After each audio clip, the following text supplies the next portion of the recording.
Bien, vamos a otro tema, vamos a la economía. Ya estábamos anticipando, ¿verdad?, el dato del Banco Central del crecimiento económico de enero, 1.5%. Pero vamos a hablar también de la economía a nivel mundial que se ha afectado con el coronavirus, la caída de las bolsas internacionales, que ha tenido un correlato, por supuesto, de impacto en nuestro país.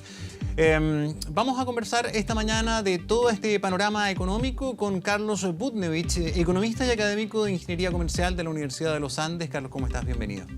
Bienvenido. Gracias por estar acá. Hola, ¿cómo estás?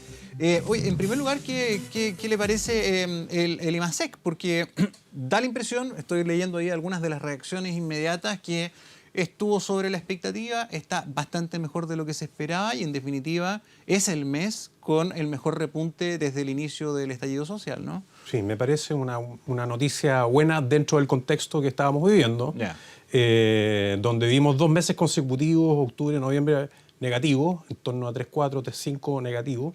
Ya en diciembre una pequeña recuperación y enero una recuperación algo mayor, digamos, del crecimiento. Me parece que son buenas noticias, ojalá podamos sostenerlo. Probablemente febrero va a traer noticias más o menos parecidas, porque en realidad la economía funcionó más normalmente, digamos. No hubo esos actos de violencia o esos actos de interrupción de, por ejemplo, las calles o de los caminos que impiden justamente el transporte de mercadería o la distribución logística, digamos, necesaria, digamos, para que la actividad económica funcione normalmente. ¿Qué explica esto, Carlos? ¿Qué análisis puedes hacer en torno a este mejor rendimiento, toda vez que, bueno, había una expectativa menor, teníamos bastantes problemas todavía en distintos segmentos de comercio, de varias áreas, ¿verdad?, que se vieron impactadas por los hechos ya por todos conocidos? ¿Qué explica que haya estado mejor el desempeño de lo esperado? Mira, yo creo que, bueno, siempre es difícil anticipar tan perfectamente los números exactos con los cuales, digamos, uno finalmente se encuentra, digamos, en el desenvolvimiento, digamos, de la actividad económica. Ahora, yo pienso que efectivamente enero fue un mes con menos problemas de lo que habíamos anticipado y, bueno, afortunadamente hemos visto un desarrollo relativamente normal de la actividad económica. Ahora, eso no obsta de que efectivamente en otras áreas de la economía tenemos un poquito más de problemas, por ejemplo, en la tasa de desempleo. Claro. El desempleo, no porque la actividad económica necesariamente haya crecido, estamos viendo un desempleo que vaya en reducción. Yo más bien pienso que el efecto del desempleo todavía está por verse, quizás algunos aumentos adicionales de la tasa de desempleo.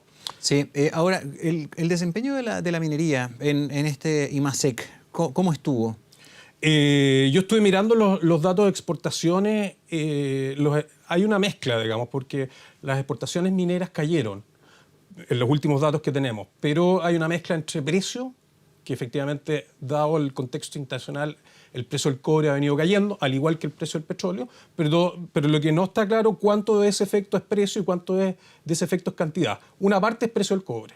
Otra parte puede ser algo de cantidad, porque yo creo que se está recuperando todo el tema logístico, digamos, de distribución, digamos, de funcionamiento de los puertos, etcétera, etcétera. Ahora, también es cierto que el tema de la demanda por cobre y de la recepción, digamos, por ejemplo, de los puertos internacionales de esta materia prima, quizás está un poquito más restringida, sobre todo por el lado de China, que está siendo un poquito más cauteloso justamente en la recepción de productos importados, entre ellos el cobre que nosotros exportamos.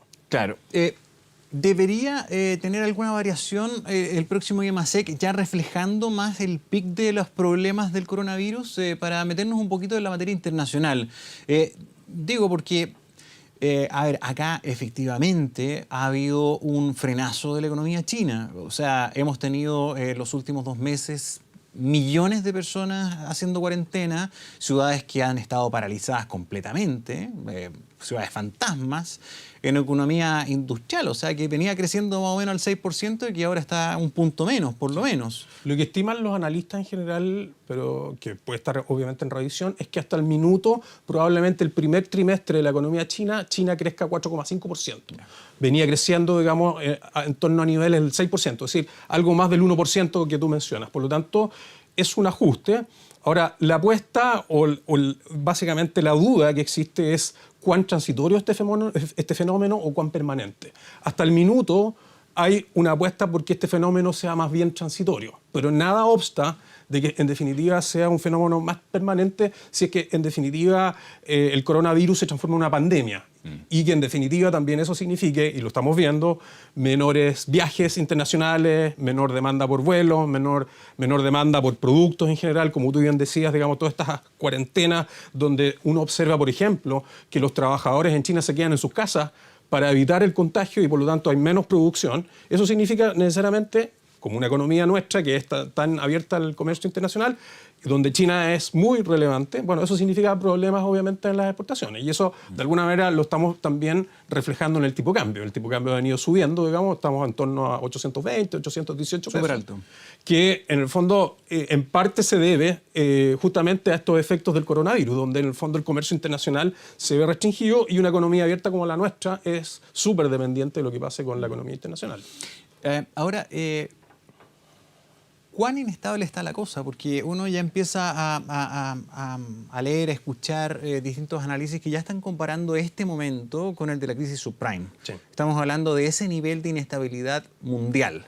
Y estamos hablando de un impacto mucho más profundo, porque claro, en lo que es el comercio análogo, digamos, barco, ¿verdad? Transporte, mercadería, hemos conocido los efectos. Pero acá todas las industrias y incluso nuestras compañías exportadoras, vitivinícolas y en fin, también tienen mucha inversión financiera. Sin duda. O inversiones con papeles, ¿no? Bonos y en fin. Y las bolsas han tenido una caída realmente espantosa. Sí. Las principales bolsas del mundo, también la nuestra, las acciones y en fin, eso no se estabiliza y el indicador que tenemos más a la mano es el alto precio del dólar. Sí. ¿Esto cuán transitorio va a ser? Mira, yo creo que, bueno, justamente los mercados financieros no solamente se guían por lo que está ocurriendo, digamos, hoy día en la economía, sino predominantemente por las expectativas. Y las expectativas es que efectivamente esto va a tener un efecto importante en la economía mundial, pero sigue la disyuntiva, creo yo, de lo que te mencioné, que es básicamente cuán prolongado va a ser ese efecto. Ahora, los mercados financieros por esencia son súper sensibles a las noticias, son más sensibles que cualquier otro mercado, que el mercado propio de bienes, reaccionan muy rápido. Y efectivamente tú tienes un punto que, por ejemplo, cuando uno mide, sobre todo, digamos, el índice de precio de la bolsa de Estados Unidos, el Standard & Poor's 500, lo que uno ve es que en una semana prácticamente fue el peor registro que ha habido desde la crisis subprime. Y eso hace que obviamente la gente empiece a estar atemorizada, digamos, y efectivamente, digamos, mucha gente se vaya de la bolsa y vaya a refugiarse sobre todo a lo que denominamos el refugio más seguro, que son los bonos del Tesoro de Estados Unidos a 10 años. Ahora, la caída durante febrero, mirando a Estados Unidos, que yo diría que es el líder en el aspecto financiero, el Standard & Poor's 500 cayó en torno a 12%, que es una caída sustancial. Ahora, lo que también ha ocurrido junto con ello es que la tasa de interés de los bonos de Estados Unidos retrocedió de 1,7 a 1,1, es decir, 70 puntos base, que es una caída sustancial. Ahora, hay dos elementos que yo diría que son, entre comillas, dentro de todas las malas noticias para Chile, hay dos elementos que pueden ser relativamente buenas noticias, que es lo siguiente, que las tasas de interés internacionales también están bajando. Por lo tanto, si uno es deudor externo, tiene que pagar, si está a tasa flotante, tiene que pagar menos tasa de interés, que es el efecto que yo te estaba mencionando sobre los bonos del Tesoro de Estados Unidos. Y el segundo efecto, que es relativamente también positivo, es que nosotros somos importadores de petróleo. Y el petróleo ha caído de $50 el barril en torno a $45 el barril. Por lo tanto, es una caída del 10%. Y eso nos favorece. A compensar el dólar. Algo nos favorece, claro, eso nos favorece, son movimientos que nos favorecen y algo compensan. Ahora, yo creo que el efecto predominante es sin duda el efecto negativo en la economía internacional, en el precio del cobre, y eso es lo que ha llevado justamente a que el precio del dólar suba. Ahora, es difícil, ¿cómo se llama?, proyectar esta situación porque ni siquiera la Organización Internacional de la Salud está clara si esto finalmente se transforma en una pandemia o no se transforma en una pandemia. Ahora, al transformarse en una pandemia probablemente los efectos van a ser más prolongados y más negativos. Pero estamos viendo que los países poco a poco están reaccionando, conteniendo un poquito esto más de a poco. Eso no significa, por lo menos lo que yo entiendo, no significa que no haya contagio, porque aparentemente esta enfermedad es altamente contagiosa. Sí. Es altamente contagiosa. Ahora, hay una buena noticia que ya se está constatando. O sea, donde estaba el foco principal, que era China, la tasa de muertos diaria y de nuevos contagios ha disminuido de manera súper importante, sostenida. O sea, hace 2 semanas teníamos reporte por lo menos de un centenar de muertos diarios o más, y ahora ya son cifras de 20, 30 personas. Todavía, qué terrible, se sigue muriendo mucha gente, pero la tasa va declinando. Eso hace también, yo imagino que tenga un impacto en la economía, ¿no? Yo creo que a medida que vemos que efectivamente la tasa de contagiados disminuye, yo creo que los impactos empiezan a acotarse en la economía y en definitiva podemos quizás volver a un escenario un poquito más normal. Ahora, no nos vamos a salvar de esta desaceleración de China. Yo creo que eso ya está prácticamente jugado. Digamos, durante el primer semestre tenemos 2 meses ya. ¿Va a marcar el 2020?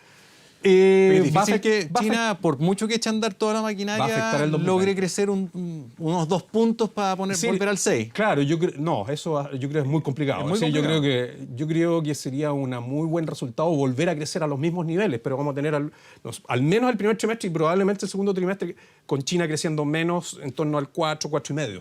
Entonces, eso lo vamos a pagar, digamos, eso no se va a compensar con un crecimiento en los semestres posteriores de China, por parte de China, del 10%, como para compensar y volver al 6%. Yo creo que efectivamente va a tener un efecto durante el año 2020, el crecimiento económico de China y el crecimiento económico mundial. Para la economía chilena, Carlos, para ir cerrando, ¿qué está pesando más de 1 a 10? ¿Lo que pasa con China, coronavirus, o lo que pasa dentro de nuestro país y la inestabilidad, que ahí también es un tema que ha estado permanente? Sí, lo que hablábamos del IMASEC estaba directamente relacionado con eso. La expectativa estaba ligada a nuestra contingencia más que afuera. Mira, los 2 efectos son relevantes, digamos. Ahora, pienso yo que los escenarios que se nos vengan son súper relevantes para, en definitiva, determinar cuál es la magnitud de cada uno de los efectos. Ahora, si efectivamente en Chile logramos recuperar un poco la normalidad en términos de que las protestas que se hagan sean relativamente pacíficas o sean totalmente pacíficas y no haya destrucción, y en definitiva eso no afecte la producción y la gente pueda trabajar y desenvolverse normalmente, bueno, ese efecto va a ser cada vez menor, digamos. Pero no sabemos, digamos, todo el mundo apuesta a que marzo puede ser un mes relativamente complicado, tenemos que ver. Ahora, por el lado del escenario internacional, en definitiva, yo creo que nos está perjudicando. Somos una economía abierta.